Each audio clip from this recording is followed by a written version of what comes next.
guys, how's it going? We had to have the YOLO Ho, going. ho, ho. Yeah, but just stop at 3, right? Don't go any further than that. Anyways, welcome to Sarcastic Remarks.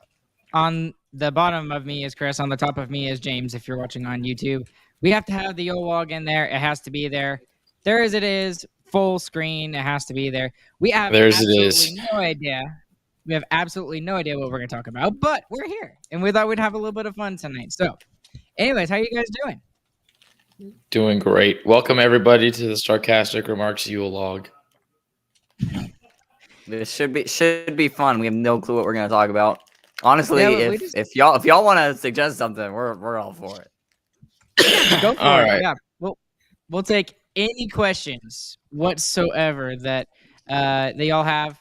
I mean, it could be as silly as you want them to be. Heck, if you want us to do a "Who Cares" segment right off the bat over something really stupid, I'm sure we could pull something out of our butt pretty soon. Either way, I'll start it off. So, I'm in a new place. I am at the Chamber's residence. So, Ron Swanson is not in his glory behind me. But because James received more Funko Pops and because I gave him an epic present, he bestowed upon me the brotherly heirloom, I guess, the Duke Silver Funko Pop. So Ron Swanson okay, remains that's actually pretty cool. a Hold on. staple. Ron Swanson remains a staple on the episode. He is here. Fantastic. Yeah, I love and- Duke and- Silver. You absolutely have to put that in the background once you get back to College Station. That would be legit. That would For be so sure. much I fun. gotta find a way. And it's actually like fresh on my mind right now because Amanda was literally like 10 minutes before we started this was watching Parks and Rec. And Oh, she was nice. actually she was just starting the episode where April and Andy decide to get married. A classic. So yeah, and then there's the best man, and Tom's getting all hacked off because he's getting outdone as the best man and stuff like that. It's really funny. So. Yep. Chris is just hacking up along over there. Yeah, I'm still You sick, okay? guys. It's tough. My throat was not getting better. Anyway, moving on from depressing stuff.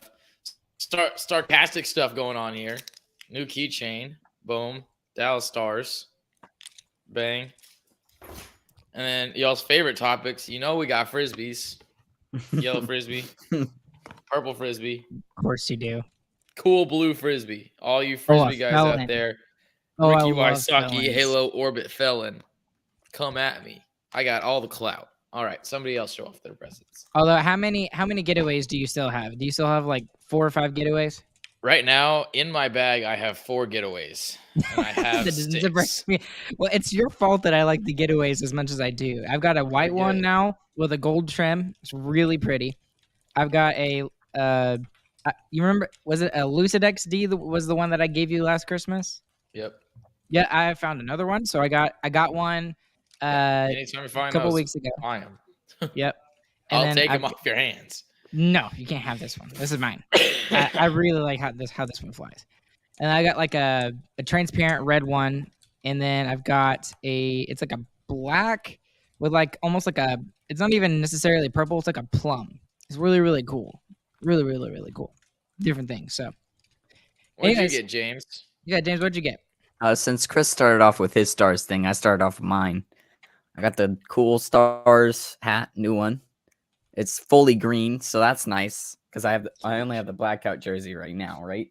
And then what Chris was alluding to earlier, the best present ever. It is a giant squishy ball. Oh my goodness. I mean, you can punch this thing, you can squeeze it, you can beat people with it, you can throw it at people, you can even make sounds with it. You ready for this? Boom. Oh. Audio only loves it. They are so happy. Somebody clip that. Oh man.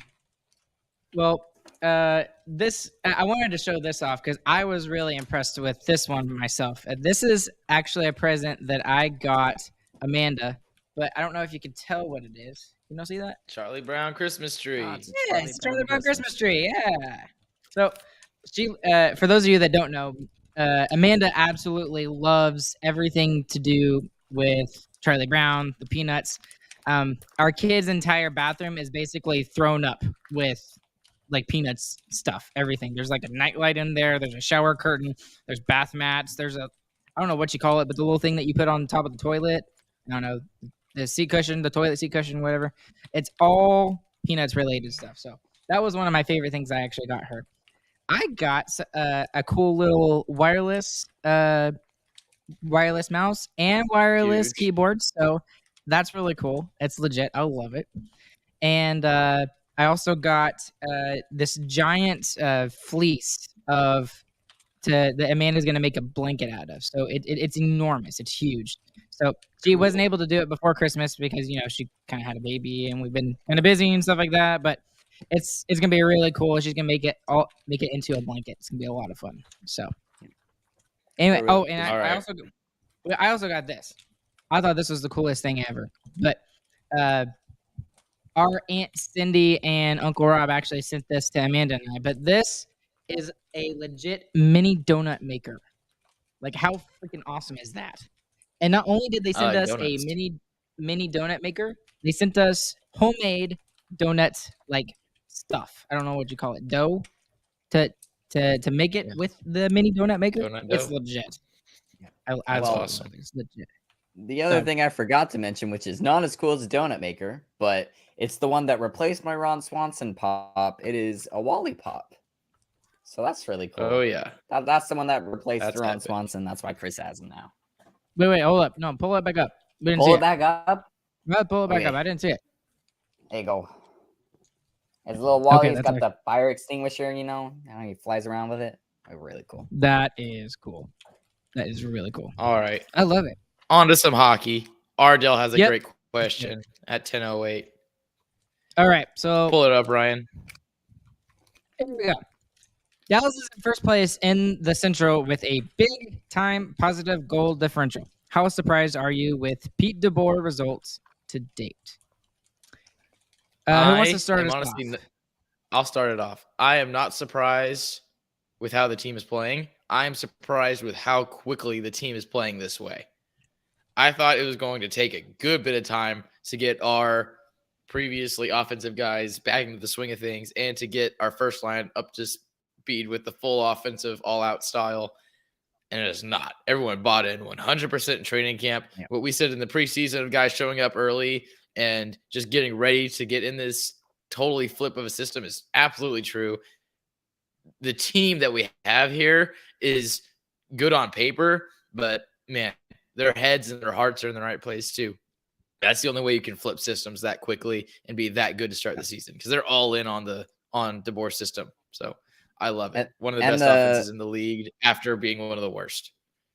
Yeah. And the goals that we have right now makes sense with the expected goals that we had last season. Our expected goals last season was pretty high and we just didn't end up scoring that much. So it's not too surprising that we saw a jump, but to see the jump that we have seen is kind of crazy. Yep. So here's my thought process, though, you guys. I feel like we've seen two different teams so far this season, if that makes any sense. Last year, we saw nothing but the Rick Bowness, straight up defense, only score when absolutely necessary, Dallas Stars, right?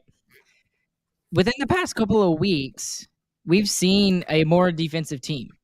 And I don't know if that's due to that's just what they decided to go with, and that's what Pete DeBoer is going with. And then so that's the second team technically that we've seen. But the first team we saw at the beginning of the season was this what we could basically refer to as the Lindy Ruff era type of hockey, which is just gun, score. Oh, we give up 5 goals. That's okay. We scored 6. So my question really is, and I guess my thought process is, have we really seen like the actual team? And if it's one of those teams, which one is it? I'd say that's recency bias.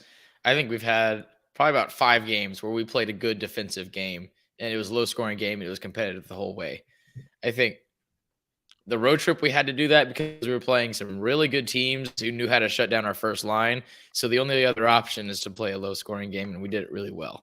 I think the majority of our games that we're winning and that we're winning consistently were scoring 3 or more goals. It's not the defensive games. We're scoring. So we are one of those teams. I think we're the running gun offensive team. We're what the NHL wants. We're high scoring and we got a great goalie. I think the reason why we've seen that defensive play recently is because we weren't beating those top teams, and we beat 2 or 3 on that road trip using that style to try to like hold them back some and score a little and make them score less. So I think that's more us being like, hey, you've got to play really good defense against these really good teams. Still, you can go score to your heart's content against the lower teams all you want. You'll win every time, but you run into an opponent has the same potential as you do, and if you don't play defense, you're going to lose.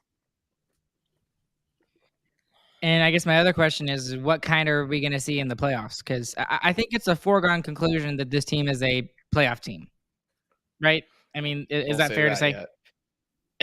Some people, not with the Stars. Yeah, I know, but I mean, some people would say, "Oh no, the Dallas Stars will never make the playoffs." And by the way, if you go and check out Starcastic Remarks Twitter page, and you look at the very top, the pinned tweet, not a single one of the people from a certain podcast called Spittin' Chicklets picked the Stars to even make the playoffs.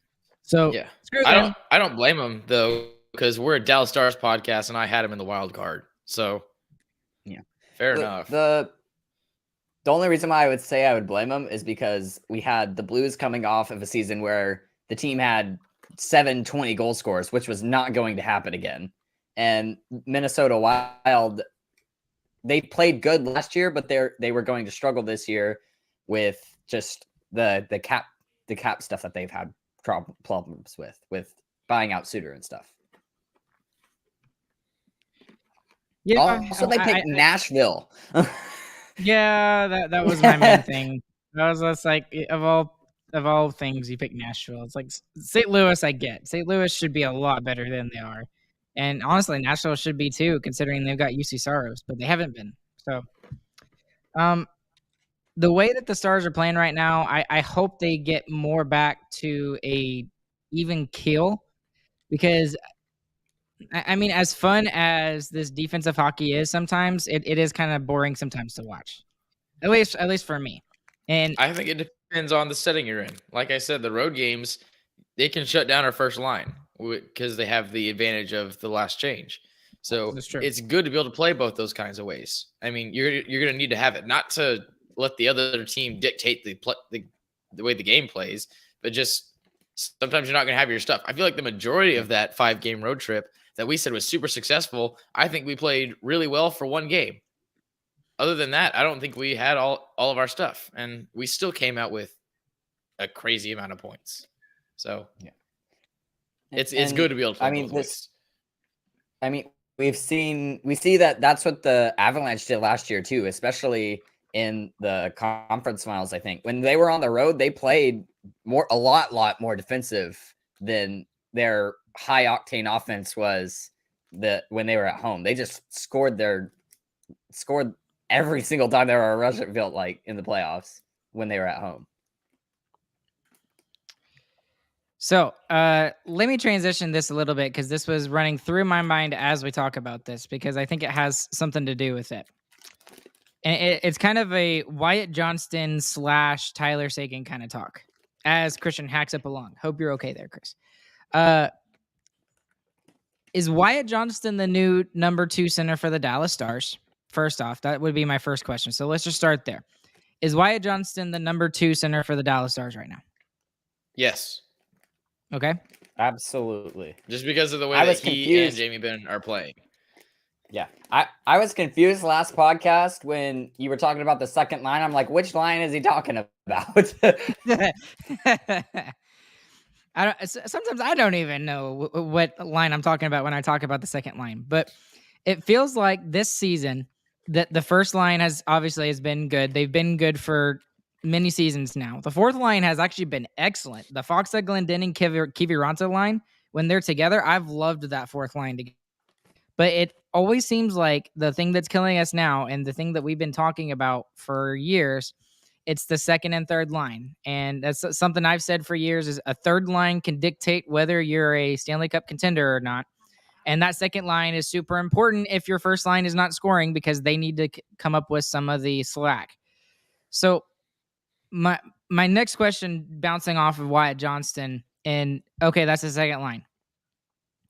Tyler Seguin is the third line center. It needs to be a scoring line. Okay, Tyler Seguin is a scorer. He's a guy that's going to put up points. I know a lot of people have been giving him crap about what he's been doing this year and how he's been playing. He really hasn't been that bad. He's actually been fairly decent. He's not living up to that contract, obviously, but like we want him to, but he's doing okay. But the thing is what Pete DeBoer wants him to do is to run with the line. Like he needs to be like taking the line and dominating it. Like he needs to be the focal point and bringing the other two guys along with him. And it seems like he's not able to do that right now. What do you think? I think the big reason why we've been so hard on him is because, like I said, he has sneakily been having a good year. He's got a lot of points. We weren't expecting a lot of points. We were expecting a lot of goals. And instead, we're getting a lot of assists. So he kind of subverted our expectations on that one. And I honestly think a big deal with Seguin, why he's getting a lot of assists is because he's got no one to pass to him. I think that has a lot to do with it. Mason Marchment, he's driving to the net and he's going to score. I wouldn't necessarily say that he's a great passer, even though obviously recent games he's been having great assists. He's been, I was going to say he's been making some pretty good passes there. But I think a big part of that is because he's playing with Ben now, and that's two power forwards on the same line with a center who can dance around with the puck however he wants.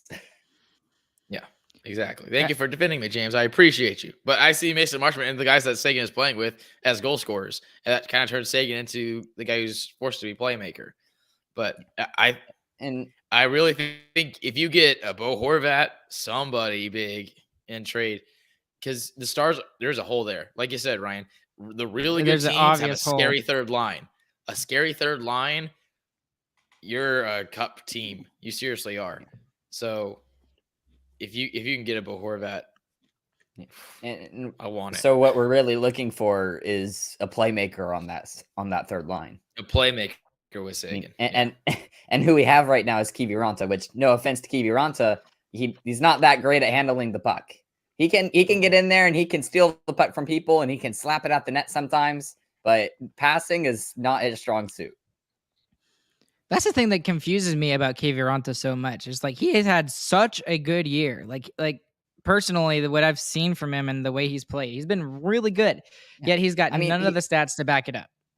He has 5 goals and no assists. If that doesn't tell you anything, then I don't know what to tell you. I don't know.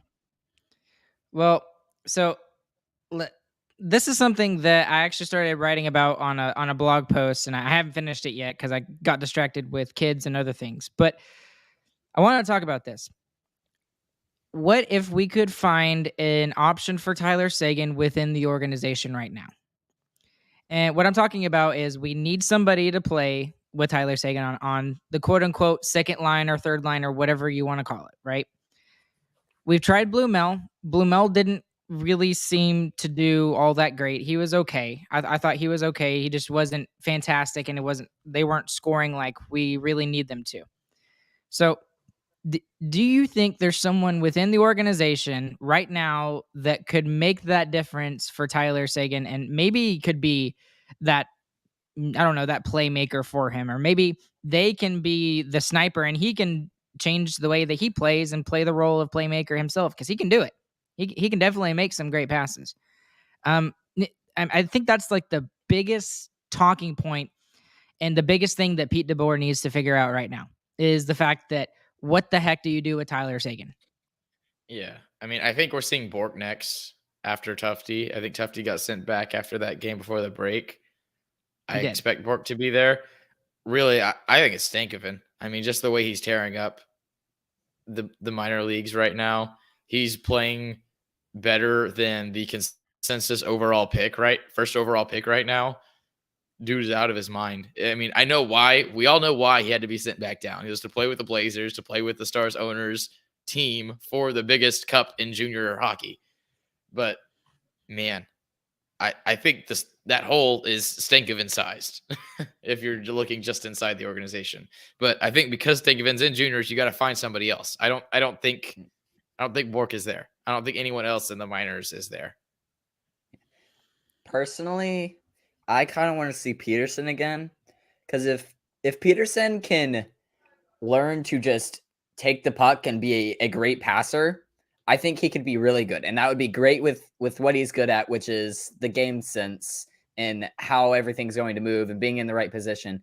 I think if he tries to make better passes rather than trying to score goals and make a huge impact, it could start Seguin. The main problem with that is that he didn't have a great year when he was up here for the one game he played, and he's not having a great year in Cedar Park. And who are you talking about again? Peterson?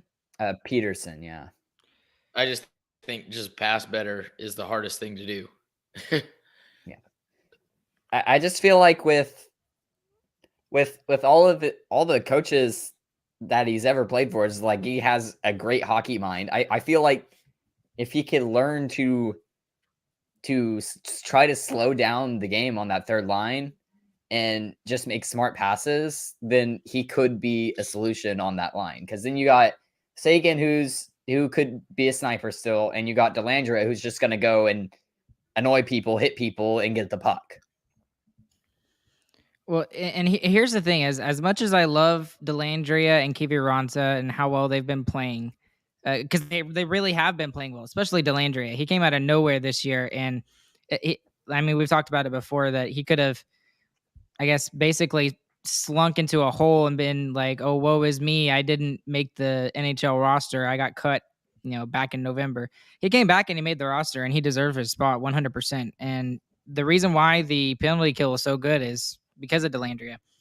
But anyway, both of those guys 100% should not be playing with Tyler Seguin if we want to maximize Tyler Seguin.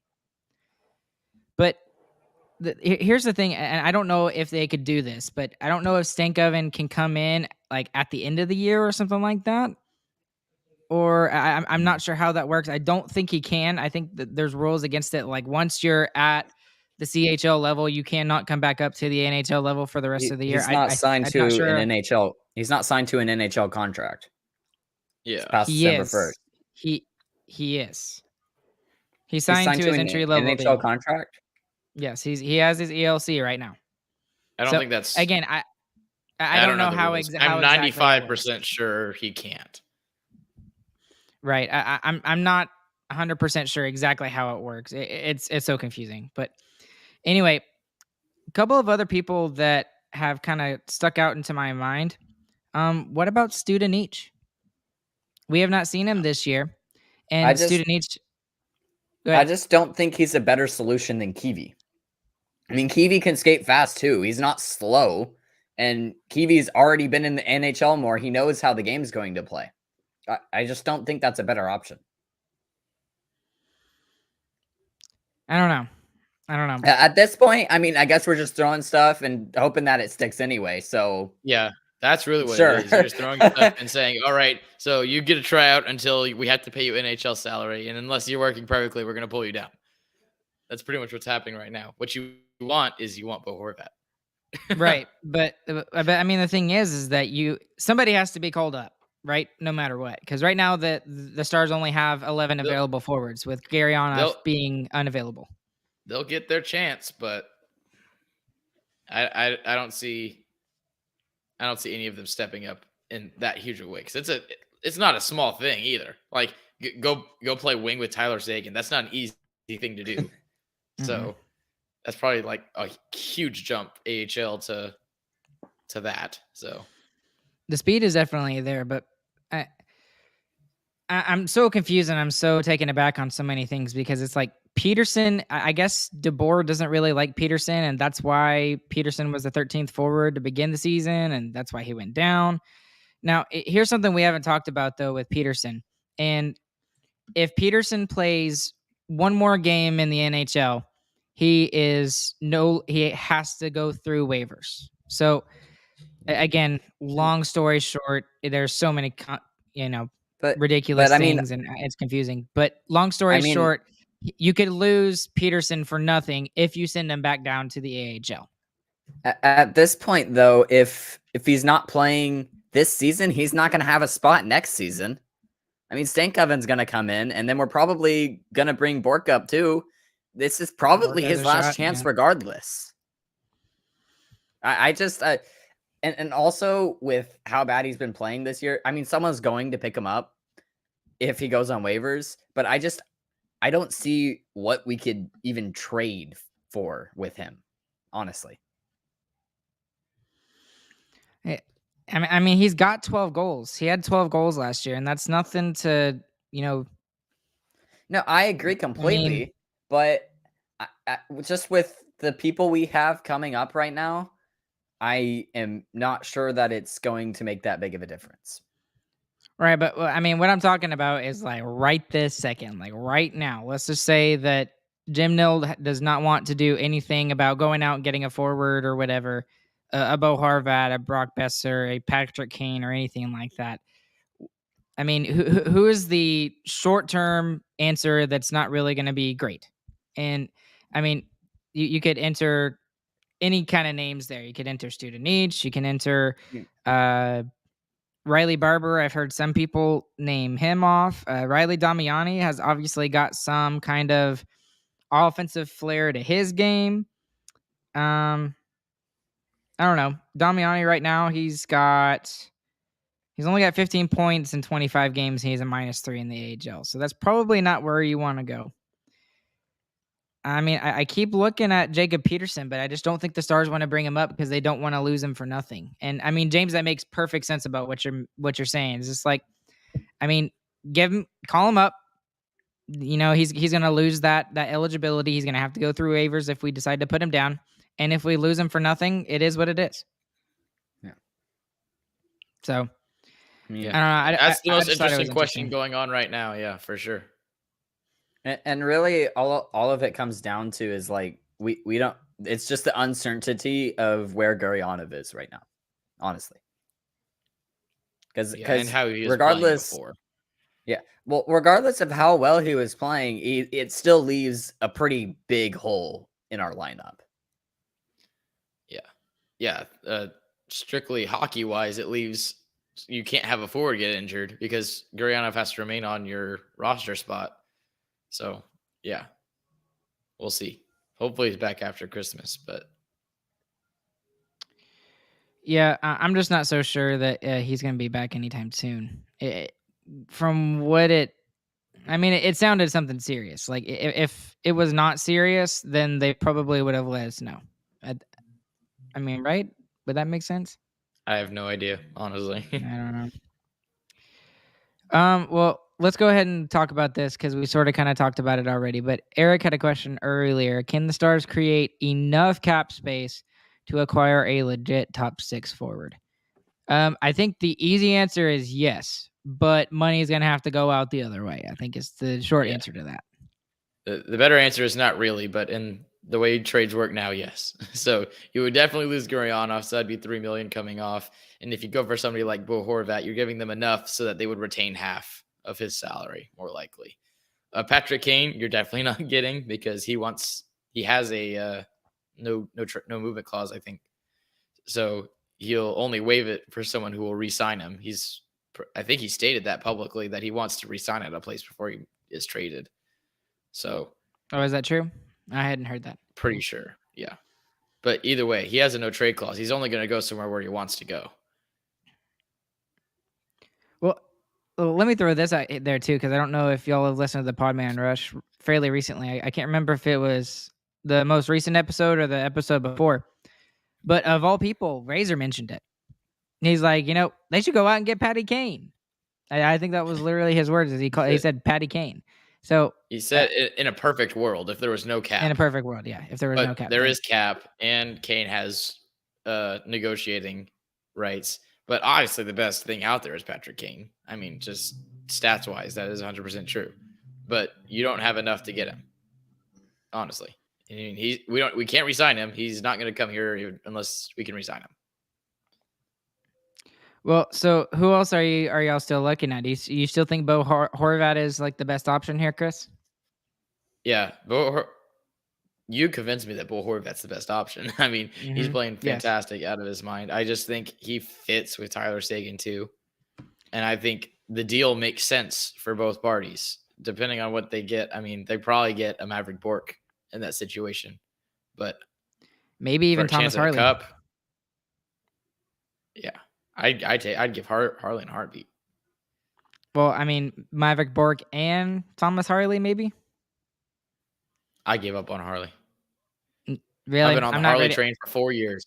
Yeah. I'm not ready to give up on Harley yet. He's still really young. I think he's still 22 or 21 or something like that. So, and also this COVID screwed up everybody's developments. It was ridiculous. So, but I guess we'll see how that goes. I really hope we get Horvat. I don't think that's likely, but I mean, I've also said that we would never get, some of these big name players like Tyler Seguin and Jason Spezza and Patrick Sharp and insert name here. So and Jim Mill's done it before.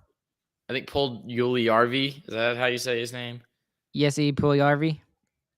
Yeah, I think he's a very high chance too, just to add to the Finnish mafia, and he's a lot cheaper. And it just kind of makes sense, right? With him and with Gurianov, they just need changes in scenery of different places. And I mean, like you said, Jesse Puljujarvi will be coming over to the Dallas Stars, which are absolutely full of Swedish players. And then, Dennis Gurianov would get a chance to play with, Connor McDavid and or Leon Draisaitl, and maybe that would get him going and his abilities. So I don't know. I think that would be a win-win for both teams, and the cap hits are very similar. They're very close. I like you said, I think Gurianov's is a little bit more, but I think that would be really interesting. Yep. I want something to happen, though. I think this team is very good. I think it could go second, maybe even third round of the playoffs. But I think if you want to say that you're a contender, you got to make a move. I think you make a big move, give up another big piece. I know we just did with Lindstrom. Is that his name? I'm still sick, guys. Our defenseman that we got. Lundqvist, thank you. Lundqvist in the first round pick. I know we just gave up a big piece there, but if you're going for a cup, which it looks like this team really can, fill the hole. There's an obvious hole. Fill it. Well, the other argument is that the only hole that really needs to be filled? Because I've made an argument that I know the Stars, and there have been rumors that they're looking for a top six forward to play with Tyler Seguin. But I mean, I really think the Stars need another defenseman. And I think that is more glaring to being a Stanley Cup contending team than a top six forward. In my opinion, that's just what I think. I don't think that's a clear hole. I think that's we have a guy who's there who we trust and is going to play that position, and he's just not doing it. Yep. So I wouldn't call that a hole. I would say that's a execution deficiency. Yeah. And honestly, with how well our forwards get back most of the time, I am not too worried about that. And as much as I am worried about our third line just never scoring. And who's the third line, James? The third line right now is Seguin, Dellandrea, and Kiwi. Right. Well, let me ask you guys about this though. Brooke and Michael saying, do you think Dobby can be moved this year? I'll give you my 2 cents and what I think. I don't think they should move him. I don't. And I know that Chris is especially giving me a weird look. Do I think Dobby can be moved this year? Maybe. And it really just depends on if there's a team that is just totally sucking it up with goaltending. Hint, hint, Edmonton. I don't know. But my thing is if Otter and or Wedgwood go down, who is your next guy if Dobby is not there? Then you don't have enough cap space to bring Murray. Him up anyway. Right now, you don't have enough cap space to bring him up anyway. Yes, we you do. We don't have enough to. We don't. Otter got hurt earlier in the season, and Dobby didn't come back up. We have okay, but the way that it works now, and I actually double checked this with Uri now. If they could call up Anton Hudobin if there is an injury to either Ottinger or Wedgwood. It is If they are able to. If they put him on IR. Yeah. They have to put him on IR. If they don't, then he doesn't come up. Otter was hurt for 2 weeks and he wasn't on IR. Well, I'm not exactly sure how that would work. I just remember seeing a tweet from Uri saying that with the way the cap is now, they can actually call up Hudobin and be under the cap, and I think that's true. I don't think they have to put anybody on IR. I don't think that's true. I think if we're at the point where we need Hudobin to win us a hockey game, we're too late. He's not going to win us a hockey game. He might keep us in a hockey game. And he's had decent stats in the NHL. So, or the AHL, I mean. So he's had an okay season. It is very much a whole lot better than it was at the end of last season and the very beginning of this season. So he's done a lot better. There's obvious improvement. How much better that's going to look at the NHL level is probably minimal. I'll just say this to finish my argument. If it comes down to trading Dobby to get Bo Horvat or keeping him just to have the safety net of a third goalie, and we keep Dobby and just don't take Bo Horvat, I would be pissed. And I'm not saying in that situation. Obviously, I would do that too. Don't get me wrong. I would 100% do that as well. I'm just saying it is kind of nice to have Anton Hudobin as the third goalie, and we haven't had to use him yet, which is kind of nice, and we haven't had to use Matt Murray as our third goalie either. But if we get to that point to where, we get to the playoffs, and Ottinger gets hurt and Wedgwood is sick or something and can't really play, we're gonna turn to Matt Murray, and not the Matt Murray. Point, I don't know. At that point, the series is over. In my opinion, doesn't matter who you turn to. Now we have to outscore our problems. Yeah, now you got to score 9 goals, which you need another forward for. So there you go. All comes full circle. Well, I don't know. I think I would keep Anton Hudobin. I think it's a nice safety net to have. I just don't think Matt Murray is ready yet. I think he could be a decent backup. I don't think he's a starter in the NHL, but I think he could be a decent backup, but he's nowhere close to that yet. I agree they're not ready. I'm just saying it doesn't matter. I don't think Hudobin's ready right now either. Well, let's talk about Gurianov for a second, because I forgot where the question is. I can't even find it, but whatever. Just kind of talking about what's going on with him and why he's gone from the team. We don't know. That's the ultimate thing. The only thing we can do is speculate. What we've heard everything from. Go ahead. I don't think we should speculate on it. I mean, whatever's happening is kept private for a reason. So I bet Gurianov asked for that. So I don't think it's worth speculating over. All right. Well, that's fine. Let's not do that then. I think that's actually probably a good idea. Anyways, James, you talk about something.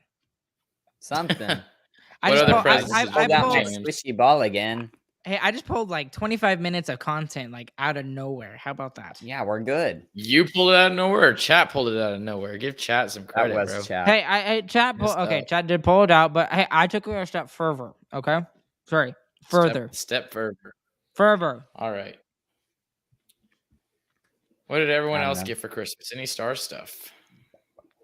I got sweatpants that has the Stars logo on the little side, I saw the sweatpants. Those are fire.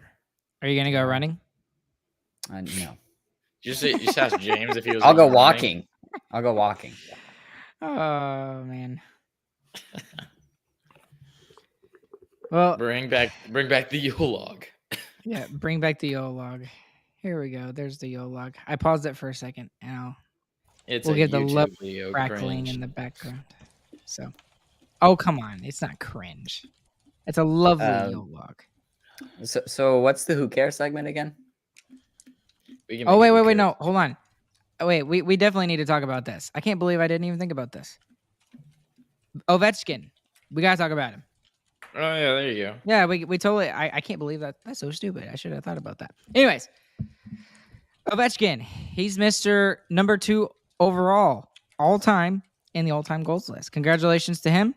And he did it against the Winnipeg Jets, which makes me even happier that he did it against Rick And Bowness. So, he did it in the Screaming Eagle jersey. yes, that's true. Old-timey jersey. So I think that was pretty legit. Guys, do you think he beats him? Do you think he beats Wayne Gretzky? Is it a matter of just win, or is it still an if at this point? As long as he doesn't get injured. And there's not a lockout. That's true. The way that his career has gone, he has basically lost out on 2 seasons and like a quarter of it. And what I'm talking about is what should have been his rookie season, which was the 04-05 lockout. And then there was another lockout. I forgot which year it was. It was like a half year or something like that. And then obviously the COVID shortened season because everything got shut down in March of 2020. And then the next year was an even more shortened COVID season. So he's lost out on a lot of games. So I'm just saying, it's like if he had all those games, maybe he's already there and he's already beaten Gretzky. Agreed. I mean, yeah. But how many games does he have left is the real question now. That's really what it comes down to. I think it's going to be super close, actually. I think it's going to be real close. I think that's going to keep him in the game for another year or two, honestly. He's going to get to like October 30th of like 2028 when he's like, 44 years old. He scores goal number 895 and he just skates off the ice and goes to the dressing room and says, "Guys, I'm done." Doesn't even shake hands. Oh man. Well, that would be fun. I hope he makes it. I personally think that it's just a matter of when he does it, not if he does it. I think he's got it in the bag. I don't want to jinx it. You can't jinx it. You can't jinx it, Chris. The kind of consistency that he has been showing throughout his career is ridiculous. It's absolutely ridiculous. And he's got, I think like his percentage is like 0.611 through his career. Like that's ridiculous. Like even Wayne Gretzky, I don't even think was up to that caliber, like consistent wise. Like he had lots of seasons where there was one season he scored almost 100 goals, but like Ovechkin has consistently done it for like many years and has scored 50 goals, 60 goals, 40 goals. And then just when you think he's going to slow down, he scores like 32. Oh my gosh, only 32 goals. And then the very next year he scores 50 again. So it's ridiculous. It's absolutely ridiculous what he can do. And he's just one of the greatest athletes of our generation, in my opinion. Agreed. I think he deserves the scoring title by a wide margin. He's the best scorer ever, in my opinion. And not only was he doing it like consistently throughout his career, he was also doing it when offense in the NHL was like really down compared to when Gretzky was doing it, which was back in the 80s when goal scoring was ridiculous. When it was I think we're starting to see a resurgence of it, seeing these 7-5 games, these 8-4s, these 6-2s, all these kind of games. So 2000s though, it was 2-1 and 3-2. That was the only good scoring lines you saw, and he still put up those numbers. Guy is crazy. Yep. And like even people like Connor McDavid, he can't catch him. Connor McDavid will not catch him in the goal scoring department. He won't. He can never do it. He won't do it. The only person that really has a shot is maybe Austin Matthews. Maybe. And even then, it's like, still no. Like, Austin is the only guy that I could see that might have a shot, and that's it. So, that's just what I think. It is going to be a very long time before we see anybody able to get over that mark again. So, hey, maybe Jason Robertson can do it. Keep dreaming. Wouldn't that be something? We can dream. Yeah, we can definitely dream. Okay. We need to come up with a Who Cares segment. We're coming up with it like right here live on the podcast. It's Christmas, so let's think of something Christmas related. We did movies already. We already did movies.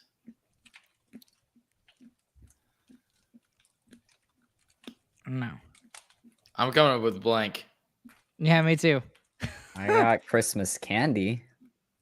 Ah, Just missing okay. normal candy, I think. Yeah, I know that's kind of where Oh I'm yeah, at okay, too. that's fair. It's just You all know, here. candy. Chambers household, we play lots of games at holidays. So we're gonna do favorite board, card, domino games. That's fair. I'll take that. How's that? We do All a right. lot of that. And that is a Chambers family thing. All right. Number 3 game. Does anybody have one yet? You 10 seconds. Go. I think I got one. I'll Go go ahead, for it. Ryan. So, my number 3rd best is I'm going to go with 313. Very similar to a card game called Phase 10, but unlike Phase 10 where like if you just lose all your cards and the thing is over, at least in 313, you at least get one more turn before the entire round is over. So, I actually like appreciate that about 313. So, I know it's stupid, but 313. James. All right. You're number 3rd. So I tend to lose all of these games. I don't know how it happens. I pick up some really bad cards, bad dominoes, bad everything, you know. So I'm gonna go with phase 10 for my number 3.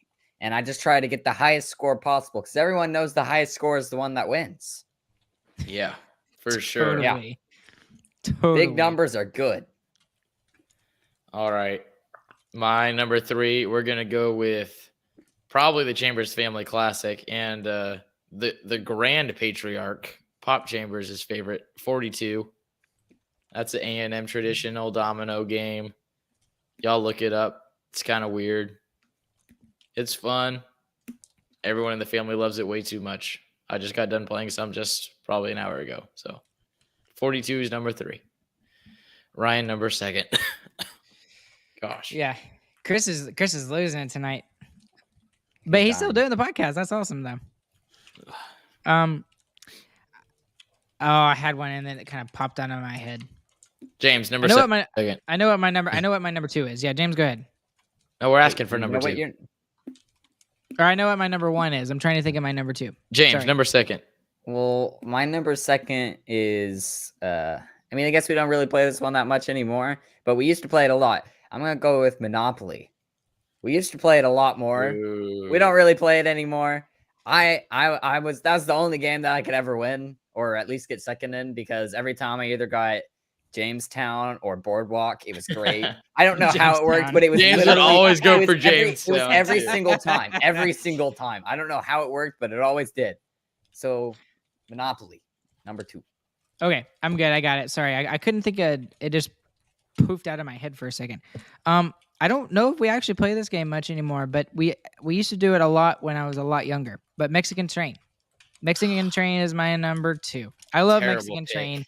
But Mexican Train is awesome because unlike my number 1, this domino game you can do with multiple people. You can have like 10 to 12 people playing and everybody can have a chance to play and stuff like that. It's fun. It just Now, it does takes take- forever and there's no skill. It takes a freaking long time, but it is still fun. And I enjoyed it. And I like spending time with everybody, Christian, not just 3 other people. Anyway, that's my number 2nd. All right. Number 2nd, a dice game that gets very dangerous at the Chambers household. It is Sixes. I knew that was coming. Sixes is a game where you're rolling 4 dice and you're trying to get 6s, like the game says. If you roll all 4 6s, though, you have to grab as many dice as you can. Everyone at the table, all 4 players, try and grab the dice to get extra points if you grab all the 6s. So if you grab all 4 dice and you're playing with our younger sister, Casey, who just had her nails done, she's going to dig them into your hand and draw blood. There was blood drawn in this game. It was serious. Multiple times. Every time we played, there was blood drawn. But this is a fun game because it's exciting. It gets loud. Everyone's laughing. You're moving up and down tables, changing tables a lot. Yeah, it's tournament style too. That's the best part. The way Mimi and Pop did it was great. So whenever one game ended, all the games ended. And then you just go whenever whatever the score was at the time. So love that game. So much fun. All right. Ryan, your number 1st table game. By the way, Mimi and Pop is our grandmother and grandfather.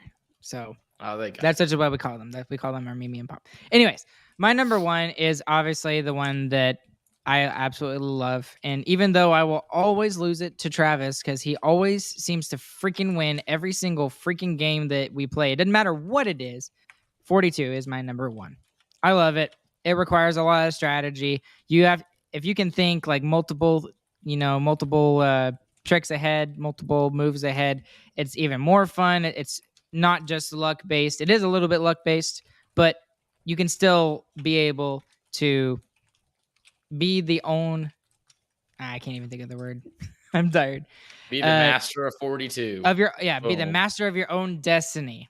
Unlike Mexican Train, which is purely chance. That's my number one. Good number one. James, number one. My number one is also 42. It is yet again another game that I always lose every single time. I think I've only won like 5 games, and we play it at least 30 times every Christmas, which is not a great record. But the game involves math and like probability, which is really fun to me. I like thinking in numbers. That's also why Travis is really good at it, because that's all his brain thinks in. Just to give you how unlucky I am, I played 3 games today. All of the games ended 6-7, and I lost every single one. Oh, that sucks. I beat him in 2 of those, by the way.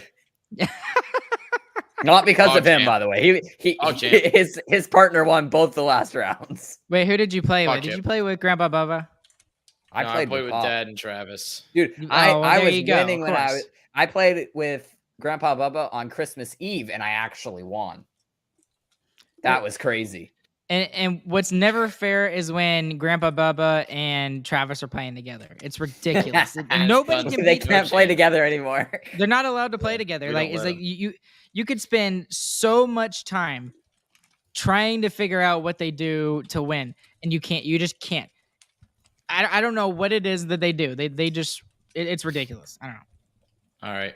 And my favorite game, kind of a newfound love, probably the last 5 years, I'd say. We started playing this, and it got real big this year for whatever reason. Settlers of Catan. Yeah. A great game. I love I don't know. There's something just so classic about it, you know? Just classic dice, cards, cool little board. You get to build stuff. I like building stuff. I'm in construction science. Makes sense. So, Settlers of Catan. Great game. That's a good I won 3 times in a row the last time I played. I'm so good. Another game that I don't win. James, I think you don't win any of these games. I don't win any of them. Poor James. I think the only one I would actually win at it on a regular basis is 42. But then again, it's only when I don't have to play Travis. Yep. It's only when I don't have to play Travis. I can't even win with Travis on my team. I can't do it. That's how bad James is. Oh, man. All right, guys. Get us out of here. I need some DLC. I think we're done. I might go play some Overwatch later. We'll see. Because I haven't played in a couple days. Anyways, we're going to wrap it up here tonight, you guys. This is kind of an impromptu episode. We were just kind of like, why not? We'll see what comes out of this. It was fun.